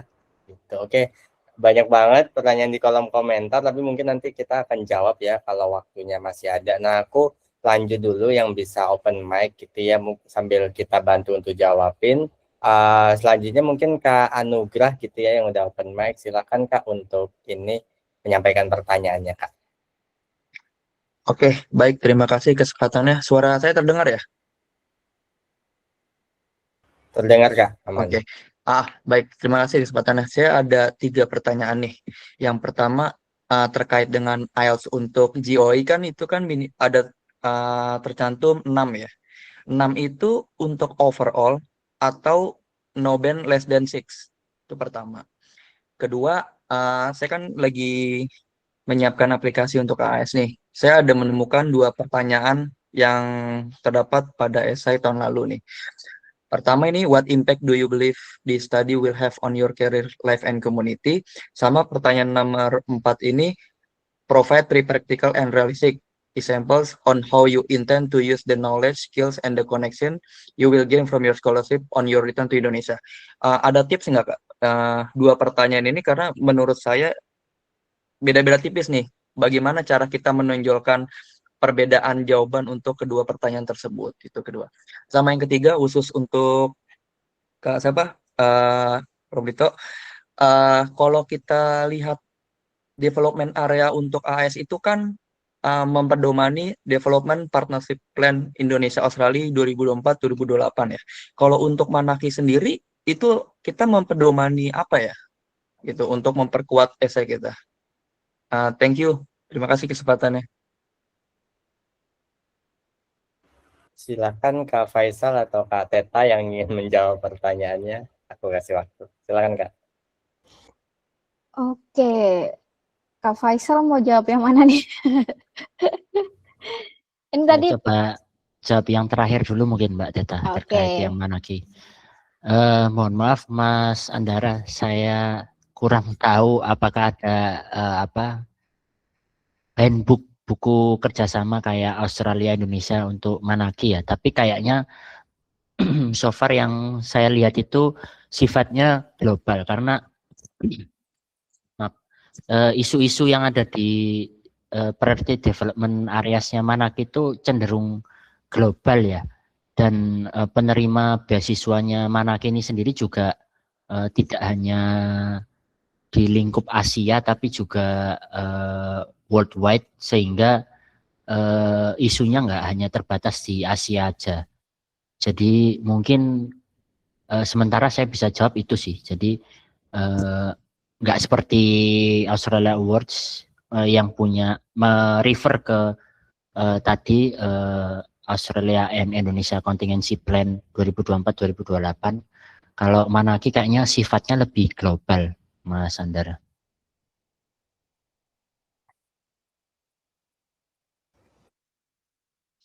Oke, saya akan menyambung langsung aja ya Kak ya.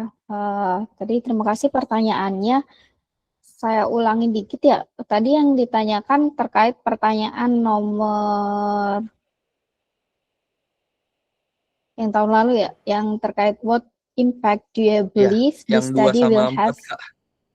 Will have your career, life, and community. And then the fourth, yang please provide 3 practical and realistic. Bukan ya, atasnya ya. How you contribute. Itu.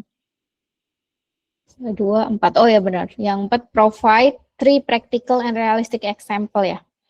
Jadi kalau kita bisa bedah sedikit terkait dengan 2 pertanyaan ini, pertanyaan kedua ini pengen tahu ilmu yang kita dapatkan nanti setelah kuliah itu untuk kehidupan kita, untuk sosial masyarakat kita, untuk komunitas kita, itu apa dampaknya, kayak gitu.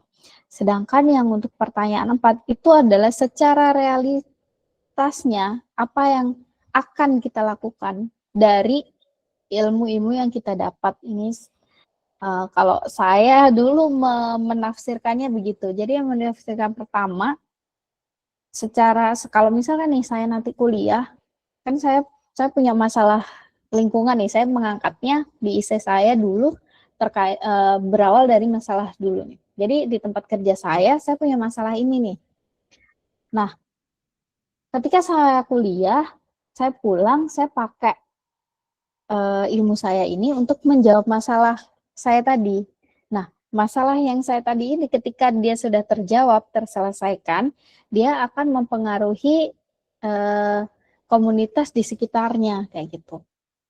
Terus juga dia akan bisa juga mempengaruhi hidup saya, karena pasti kita akan berada di situasi yang baru, pengalaman yang baru, dapat hal-hal yang baru, itu akan mempengaruhi hidup saya. Nah, ketika menjawab pertanyaan yang nomor 4, itu ketika nanti saya pulang, ini nih saya udah punya nih materi tentang ABCDE gitu, yang harusnya bisa nih menjawab masalah yang tadi saya bawa di awal gitu. Masalah saya bisa dijawab dengan saya study ABCD itu. Nah, langkah apa yang saya lakukan secara real yang bisa saya lakukan ketika saya udah balik kayak gitu. Jadi itu dijawab di pertanyaan nomor 4. Jadi kayak misalkan nih pas balik saya mau nih jalin kerjasama sama masyarakat desa A selama 1 tahun untuk melakukan konservasi di desa mereka. Nah, itu real. Nah, di sini bisa juga kita terapkan tadi si SMART, karena di sini kan dia menekankan adalah practical and realistic example. Jadi kita perlu, ini seperti kayak ini rencana aksi gitu ya kalau bahasanya orang-orang program itu, rencana aksi kita itu ada di pertanyaan nomor 4. Tapi outcome yang ingin kita dapatkan setelah kita kuliah itu ada di pertanyaan nomor 2. Saya mau sedikit tambahkan tadi pertanyaan dari Mbak, siapa yang pertama tadi? Terkait scholarship itu nyarinya apa? Itu sebenarnya teman-teman bisa baca itu di handbooknya AAS. Jadi di websitenya AAS itu ada handbook. Handbooknya tuh kalau nggak salah tahun 2023 kah atau berapa ya ini. Nah, tapi itu masih berlaku sampai sekarang. Di situ dijelaskan kalau terkait kandidat itu ada di halaman 36. Jadi ada skor-skor program area skor gitu. Ketika aplikan itu mengetahui tentang program area gitu ya, bisa mempengaruhi nilai aplikan itu untuk mendapatkan beasiswa apa enggak. Itu bisa dibaca di situ. Jadi kayak outstanding, very good, good. Itu ada kaitannya dengan field tadi, fokus field study itu. Jadi korelasinya itu harus nyambung. Itu bisa. Kalau kata mentor saya dulu, nah, kita harus katam nih buku handbook ini, karena disitulah detail-detail yang ada untuk beasiswa AAS itu dijelaskan gitu. Jadi mungkin teman-teman bisa juga menggali lebih dalam di situ untuk lebih tahu lebih dalam lagi. Oke, yang jelas tadi sudah disampaikan Kak Faisal juga, kita harus relevan antara apa yang kita lakukan dan apa yang mau kita capai. Gitu Kak. Oke, mudah-mudahan menjawab ya Kak untuk pertanyaannya. Gitu, nanti kalau ada pertanyaan lebih lanjut nanti boleh disampaikan lagi. Oke, aku lanjut nih ke Kak Nisa Neres gitu ya untuk pertanyaannya. Silakan Kak Nisa, boleh open mic-nya. Oke, terima kasih Kak kesempatannya. Mohon maaf belum bisa on cam. Saya mau tanya tentang dokumen-dokumen Kak. Kalau yang referee report itu tanda tangannya apakah harus elektronik atau boleh tanda tangan basah, jadi di print dulu gitu. Terus kemudian buat yang general comments, apakah boleh tulis tangan? Karena kadang kan kalau tulis tangan mungkin ada yang kurang bisa terbaca ya, Kak. Yang pertama tentang surat rekomendasi itu. Terus yang kedua, saya mau tanya tentang ijazah sama transkrip nilai saya itu kan sebenarnya masih bahasa Indonesia aja. Terus kemarin udah sempat minta ke kampus yang translate bahasa Inggris.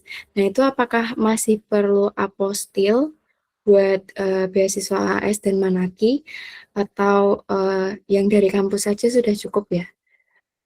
Sama kalau kayak akta kelahiran itu butuh apostil juga atau bagaimana untuk terjemahannya? Itu saja Kak pertanyaan saya. Terima kasih. Oke Kak, Kak Faisal mungkin bisa bantu jawab Kak. Silakan Kak. Ya, kalau terkait butuh apostil atau enggak,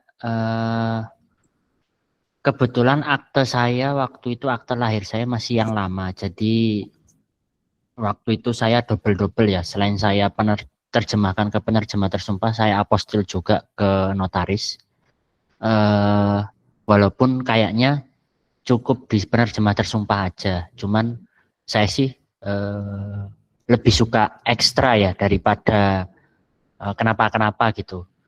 Pun dengan ijazah transkrip akademik yang sudah dilegalisir translatannya oleh kampus.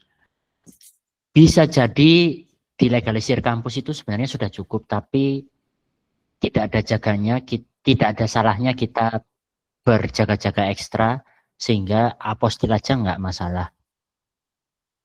Aku sendiri waktu daftar pertama itu cuman pakai legalisir kampus karena ijazah dan transkripku kebetulan udah dual bahasa, tapi waktu interview itu kan kopinya diminta ya.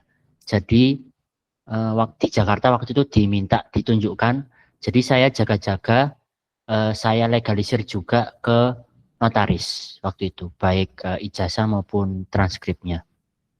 Terus pertanyaan nomor 1 tadi apa ya Mbak? Lupa saya. Maaf.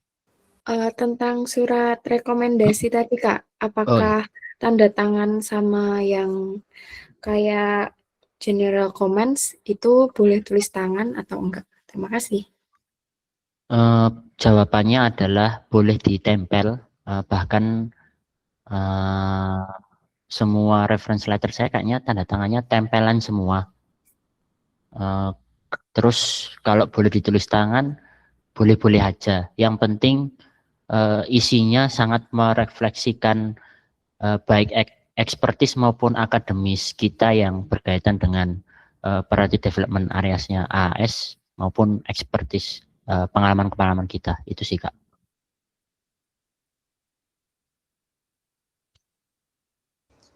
Saya mau nambahin dikit dari Kak Faisal, boleh ya? Jadi teman-teman kalau bingung, misalkan dokumennya ini harus certified atau harus translate apa enggak, itu kalau AAS bisa dilihat di websitenya AAS, di situ ada bagian supporting dokumen, di situ udah dijelaskan nanti kayak misalkan ini ada birth certificate, itu dokumen formatnya adalah scanned original, terus mandatory in English itu no. Tapi ketika kemarin untuk keperluan visa, jadi itu akan butuh bahasa Inggris, jadi butuh translator, dan karena saya juga aktenya masih dulu, jadi dia belum ada bilingualnya, jadi harus translator dan dilegalisir oleh notaris kayak gitu. Terus di sini sudah dijelaskan semua dia perlu mandatory in English atau enggak.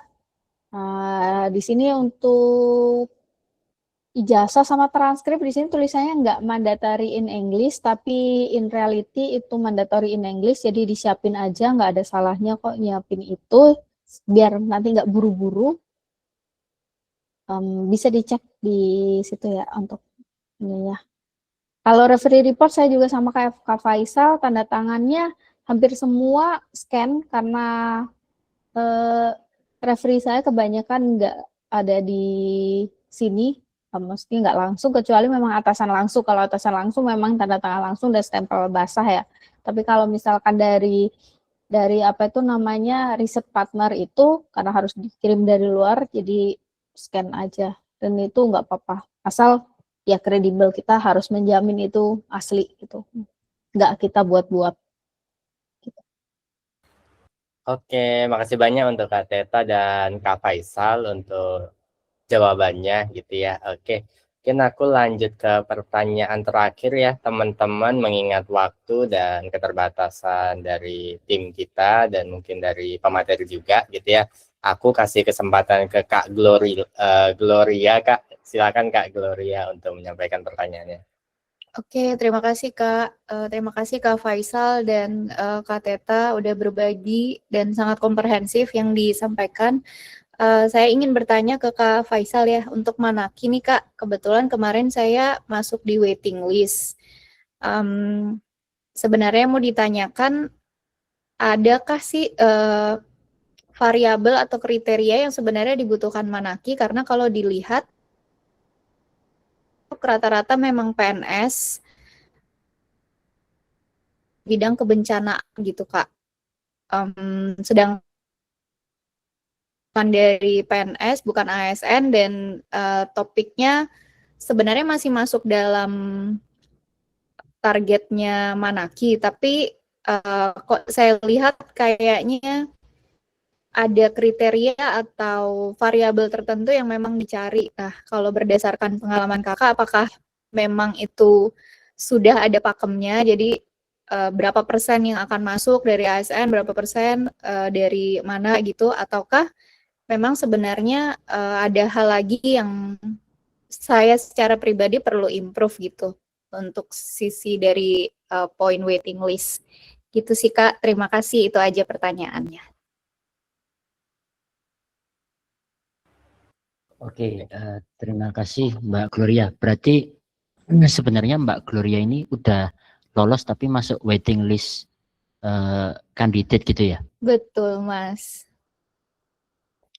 Itu sih sama aja dengan lolos sebenarnya Mbak. Cuman karena kuotanya Manaki nggak banyak, jadinya ya mohon maaf mereka juga harus pilah-pilah gitu ya.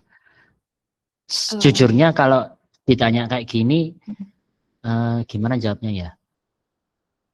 Kalau Kak Gloria pernah ngisi formnya, berarti kan pasti ada pertanyaan, akankah kita kembali ke Indonesia gitu ya. Nah, mungkin itu menjawab kenapa kebanyakan yang dipilih bisa jadi PNS ya. Karena ya PNS kan ada ikatan dinas juga ya. Setelah pasca studi gitu ya. Itu yang membuat mereka yakin kenapa milih teman-teman PNS ya, karena apapun yang terjadi mereka pasti balik Indonesia gitu loh untuk menyelesaikan ikatan dinasnya gitu. Yang mana besaran waktunya tergantung masing-masing instansi ya. Mungkin yang aku bisa bilang, terus gimana Mas kita yang nggak dari PNS bisa terpilih gitu? Ya yakinkan panelis kenapa kita harus balik gitu. Mungkin katakanlah saya founder dari organisasi pemuda Pancasila gitu misalnya ya. Ya otomatis kan saya harus balik gitu. Kalau nggak balik ini pemuda Pancasila bisa buyar gitu. Mungkin kayak gitu. Saya CEO dari Crowdjobs Indonesia. Ya saya harus balik karena kalau nggak ada saya mungkin selama studi bisa digantikan pejabat sementara, tapi yang mau saya bawa kan impact setelah saya studi di New Zealand untuk kemajuan Crowdjobs di Indonesia gitu. Sehingga ya saya harus balik gitu karena Crowdjobs Indonesia ya cuma ada di Indonesia, nggak ada Crowdjobs New Zealand, Crowdjobs Jepang, Crowdjobs Australia, nggak ada. Crowdjobs Indonesia adanya di Indonesia, makanya saya harus balik. Kayak gitu sih Kak.